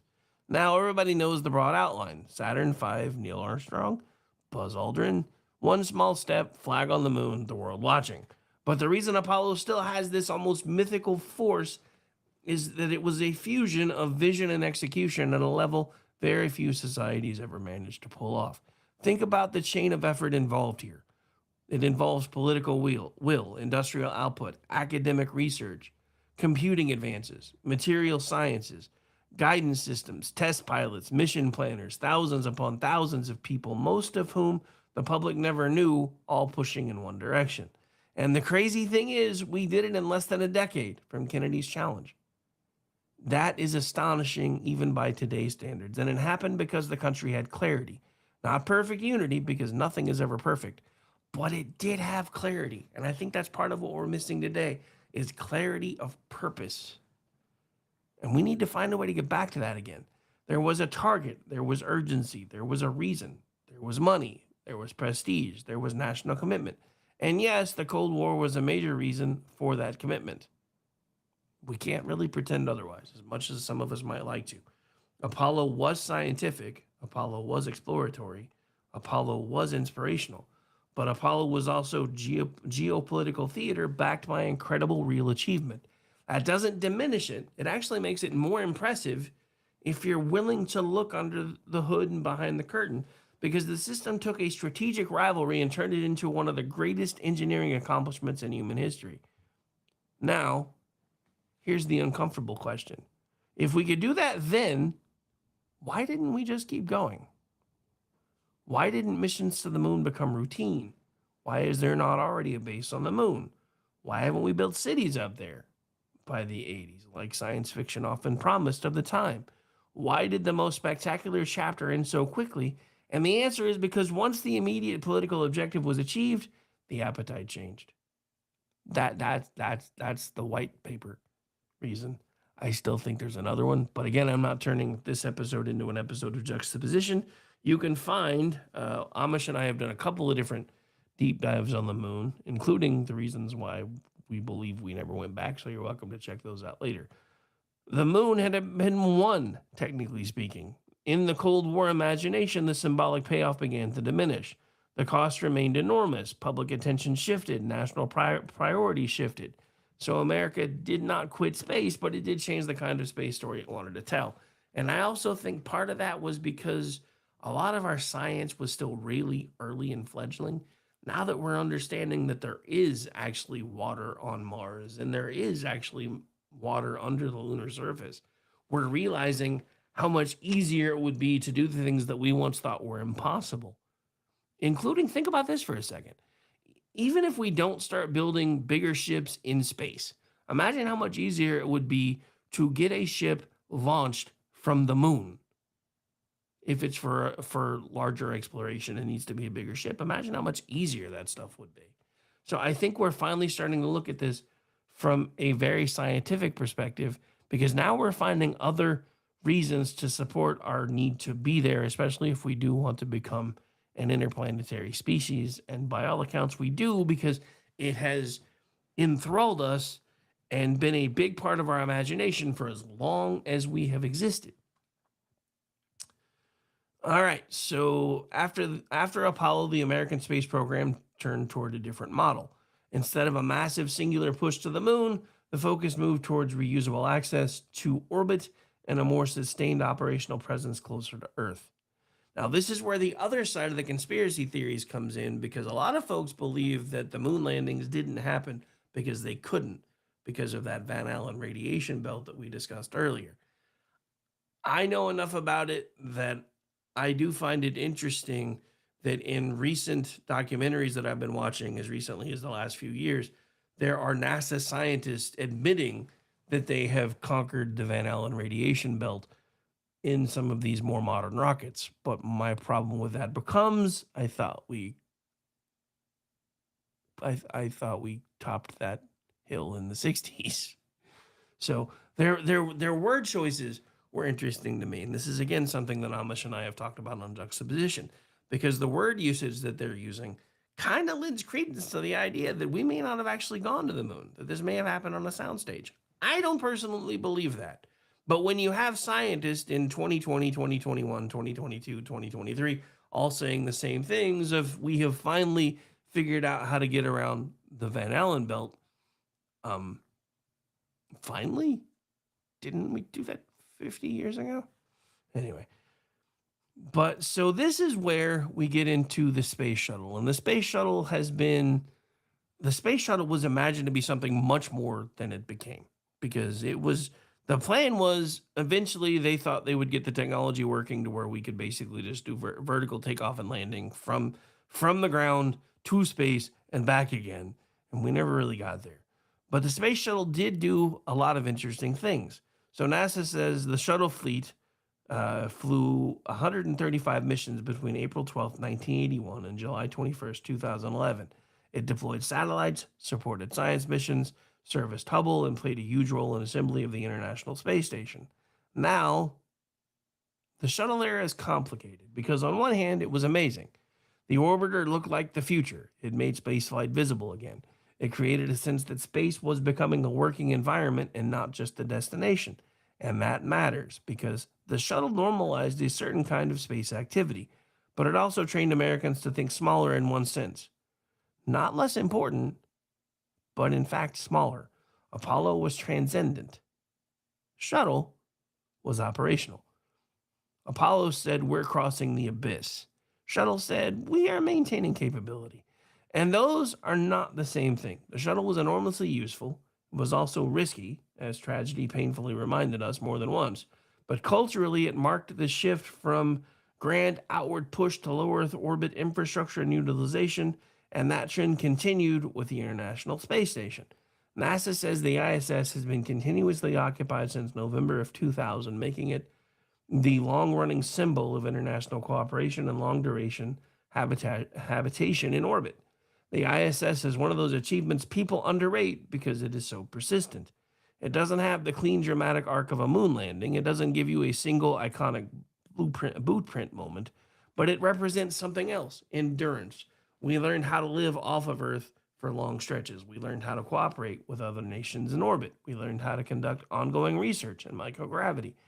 We built habitats of presence. That is not a small thing, but again, it was presence near Earth. That was the pattern. For decades, America remained in space, but not on the old exploratory trajectory of Apollo. And while humans stayed relatively close to home, our machines kept going further and further. Which leads us to the next part of the story, the robotic age. Because we never really stopped exploring, we just changed how it was done. So one of the biggest mistakes people make when they talk about the post-Apollo decline is assuming space exploration just went quiet. It didn't.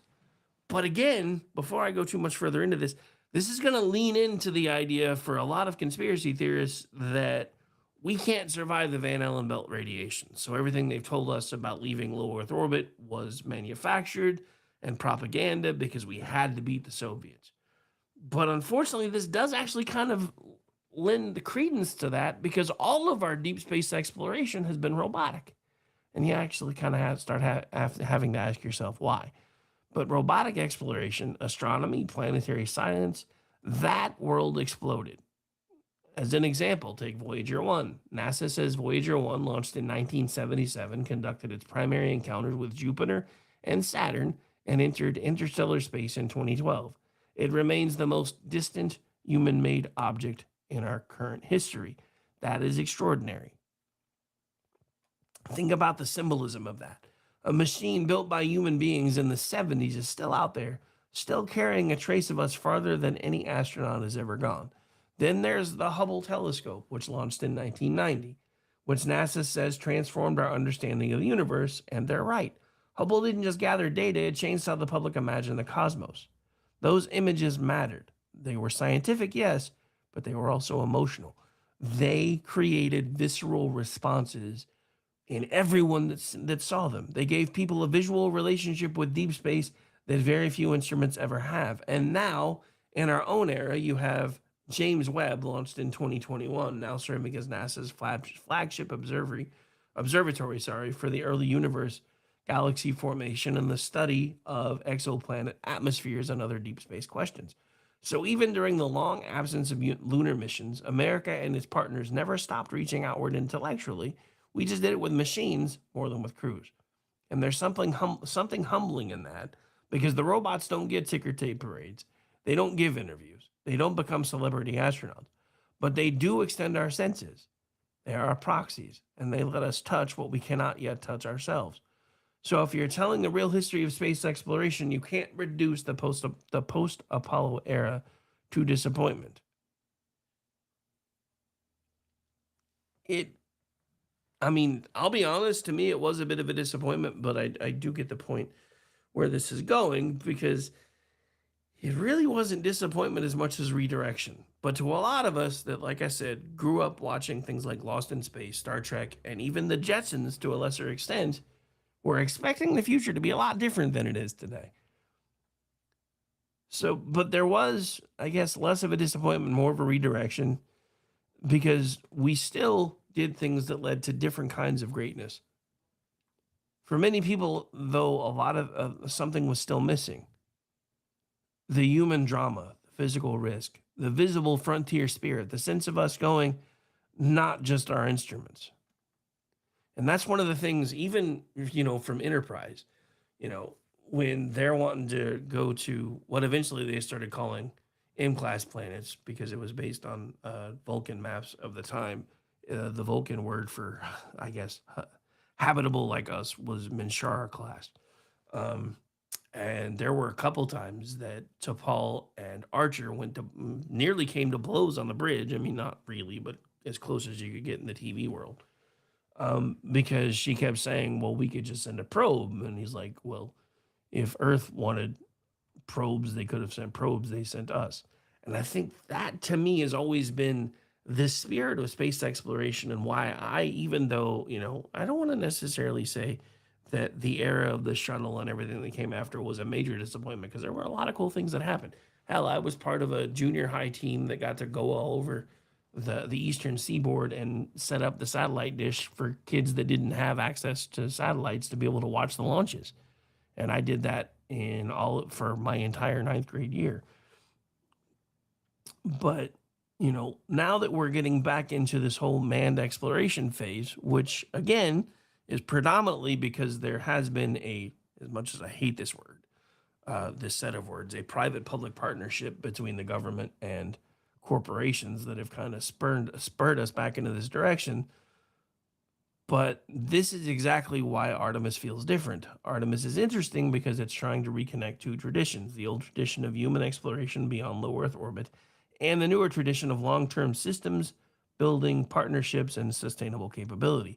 NASA presents Artemis 2 as the next step after the uncrewed Artemis 1 test, with the broader Artemis campaign aimed at establishing the capabilities needed for future lunar surface missions and eventually the longer horizon of Mars. That is an important distinction from Apollo. Apollo was in many ways a sprint. Beat the Soviets, land on the moon, demonstrate our supremacy. Artemis is being sold as a campaign, or using the same analogy, a marathon, if you will. Build a rocket, prove the capsule, test the crew, return to lunar space, develop sustained operations, use the moon as a proving ground for deeper missions. Now, whether that full vision unfolds exactly as advertised is going to be another question. Space policy is always vulnerable to budgets, administrations, priorities, delays, and the eternal human talent for overpromising. But at the level of stated ambition, Artemis is not just let's repeat Apollo for nostalgia.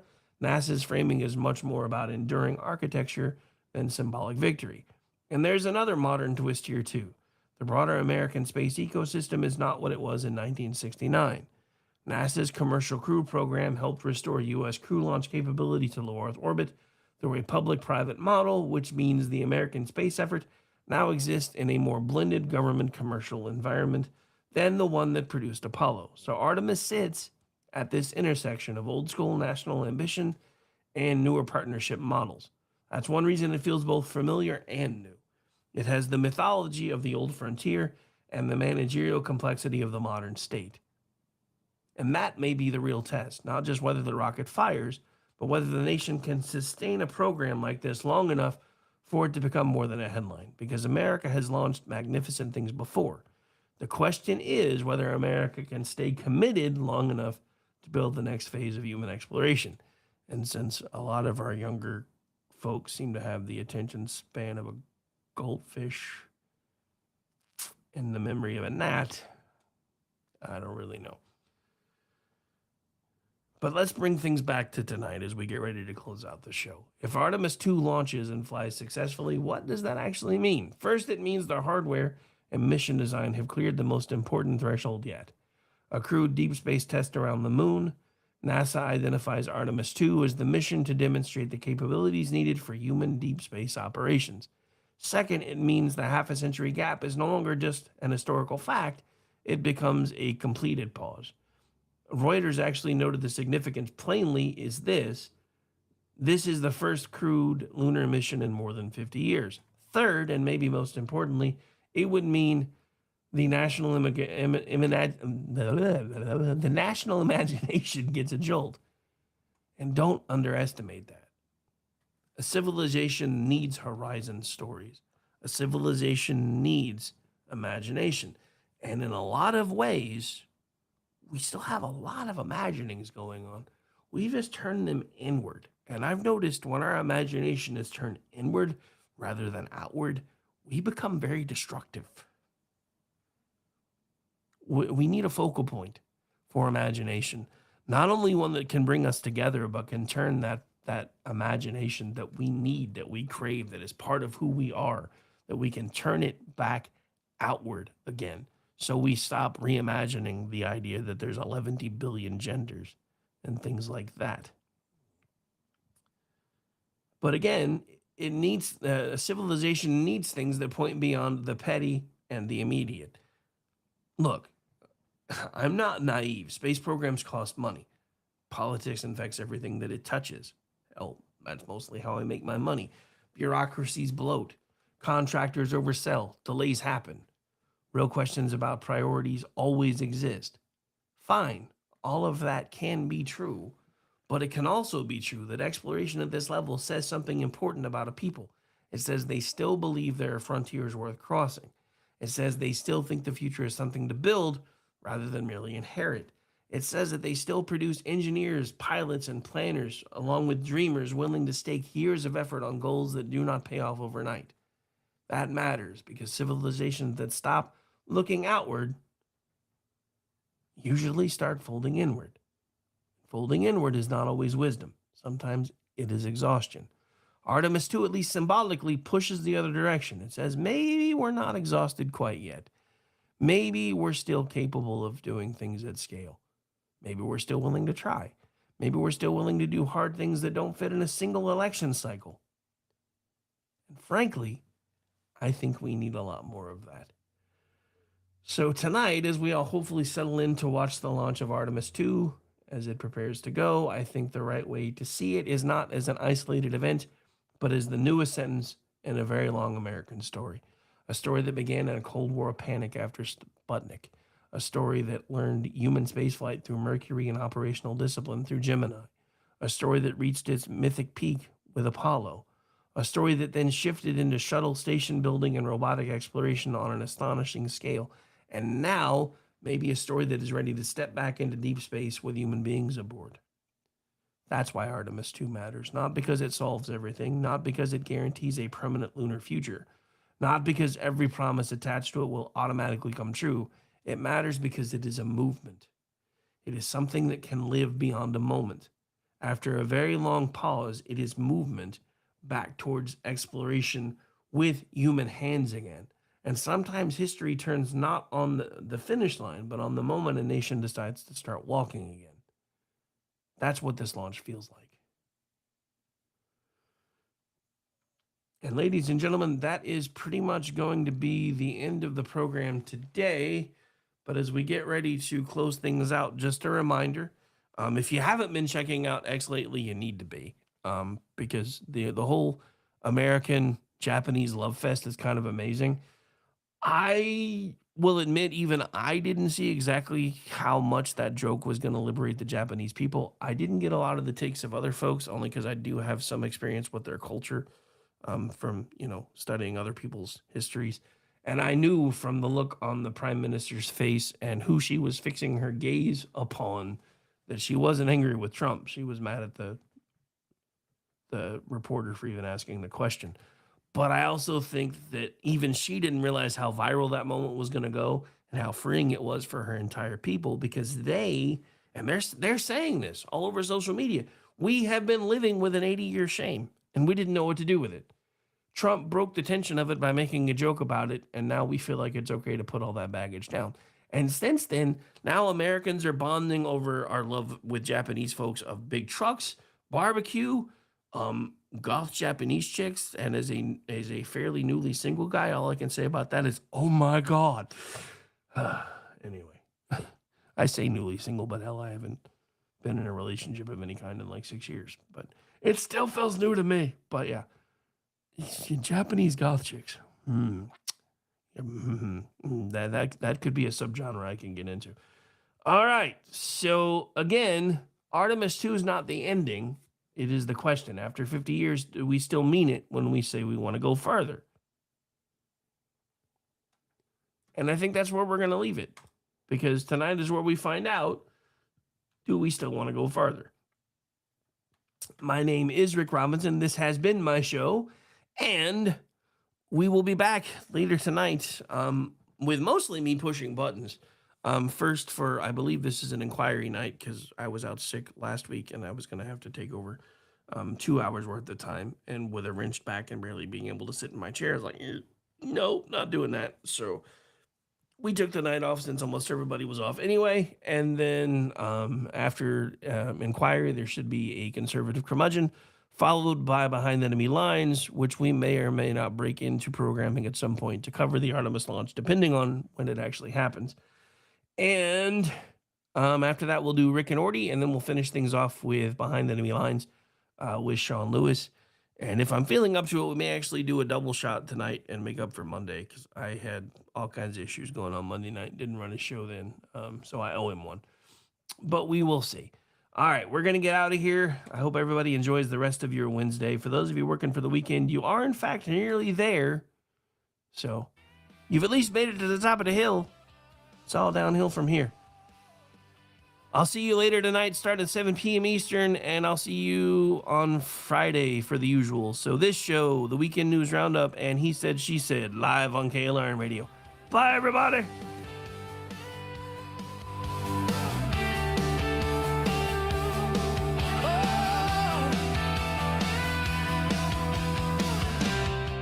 Say goodnight, Gracie.